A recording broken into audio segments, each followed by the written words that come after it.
My name is Pat Cunningham.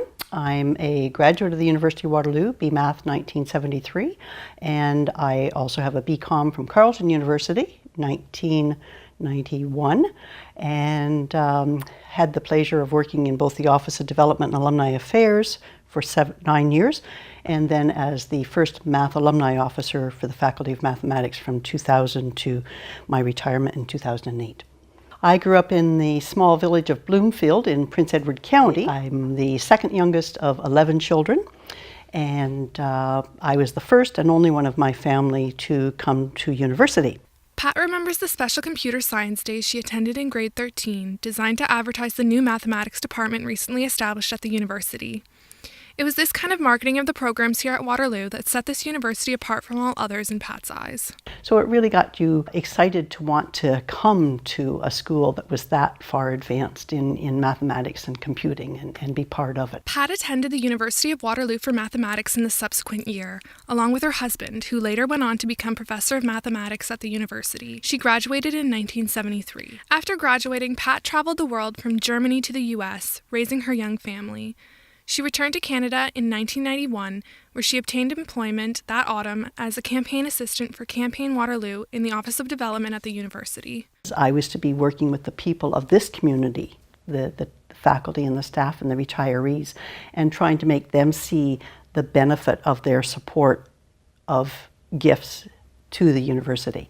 And so I became a campaign assistant in that department. And I enjoyed it very much. Pat felt that coming back to work at the university was like coming home. It was more than a place of work, but also a place of culture. It was a very collegial spirit, and I think that was true, right across the university. Her most rewarding work, however, was her position as alumni officer for the Faculty of Math. She transitioned to this job in October 2000 after being campaign assistant because of her intrigue with the group's initiative to strengthen the ties between the university and former graduates. As alumni officer, she was responsible for connecting those who had graduated with the institution through newsletters and class reunions, also hoping to bring together various math alumni. The more that I communicated with the alumni, the more they would feel connected with the faculty. And they would communicate back to me what they were doing, and I could share it. So that an important part of the newsletter, like Math Ties, was the math notes that we had at the back, where the students would tell us what they were doing. And we called it Aftermath. Pat walked us through an average day spent as an alumni officer, which involved a great deal of coordination, communication, and engagement. No day was average. No day was average. Depending upon what time of year it was and what kinds of activities were coming up, I may have spent the day proofreading invitations that were going to be sent out. Part of a day might be spent looking at plans for an upcoming reunion. That would usually entail trying to identify some of the alumni from a specific class who were sort of the organizers within their year. Pat felt that she was never discouraged or mistreated during her time spent working for the university. Instead, she always received tremendous support from the dean, faculty, and other staff. However, she believes that there are systemic issues that exist which continue to discourage women's sense of belonging in STEM fields. I do believe that there is a glass ceiling in some professions, but I don't think it's necessarily related to your ability. I think there are some systemic issues on why there's a glass ceiling that women seem to have to bang their heads against and get beyond. Research shows that the more women who perceive stereotyping, the more they experience a lowered sense of belonging in STEM fields. Over time, this leads to a decreased intention and desire to pursue a career in STEM. In 2000, in the middle of Pat's career at the university, this phenomenon had resulted in less than 10% of math faculty being female. When Pat was working as an alumni officer, she noticed that the demographic within the STEM fields hadn't changed much since when she was a student. Though she has noticed some progress, she still views it as an uneven playing field for women. Another issue that women have faced on campus is sexual harassment. To address cases of misconduct, the Sexual Harassment Committee was created at the university in 1991, the same year Pat was hired. Pat provided us with her knowledge of the administration's proactive measures taken to ensure support was there for all individuals, faculty, staff, or students who needed it. I was aware that those supports were there for individuals who did find themselves in that situation.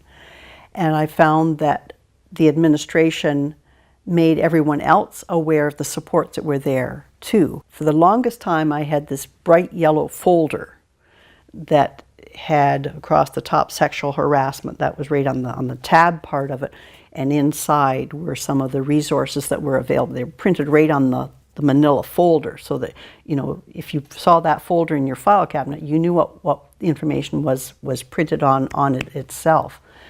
In terms of career building, Pat stated that the University of Waterloo has worked to lay the groundwork for women in faculty and staff positions so that they can take their abilities as far as they so desire. Going to university is about learning how to solve problems, and I think that Waterloo certainly gave them a good grounding in that respect, and they were able to go as far in their careers as they wanted. Pat recalls women being the bedrock of outreach work at the university. Her fondest memory is her work as chair of the Keystone Campaign. Her role involved planning and organizing the events that celebrated the contributions of staff and faculty members to the university. Her role was a big one to fill, which took 2 men in order to do so. There had been 2 men on the committee also, and they agreed that they would co-chair it the next year. And I remember one of them, when we had our last get-together, saying it took 2 men to replace 1 woman. Pat was honored to have been selected as the keynote speaker at the university's first International Women's Day event in 2006. It was an interesting topic that they gave to us. They said, you know, talk about who's been influential in your life.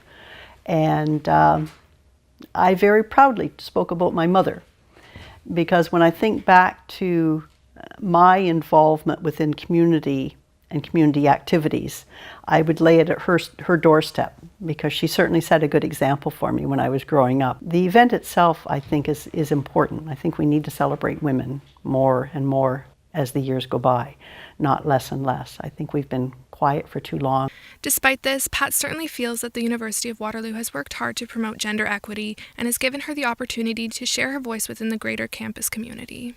And there's always been a very open communications between those bodies. And I think it indicates that, you know, staff are valued, and many of those representatives within the staff association have been strong women speaking on behalf of women. After Pat retired in 2008, she became a member of the Retirees Association, which also reflected her interests of communications and engagement. Today, Pat spends a lot of her time volunteering within the wider community. Looking towards the future, she feels the challenge of getting more women into the STEM fields can only be overcome by providing them with a foundation and building their confidence from a young age.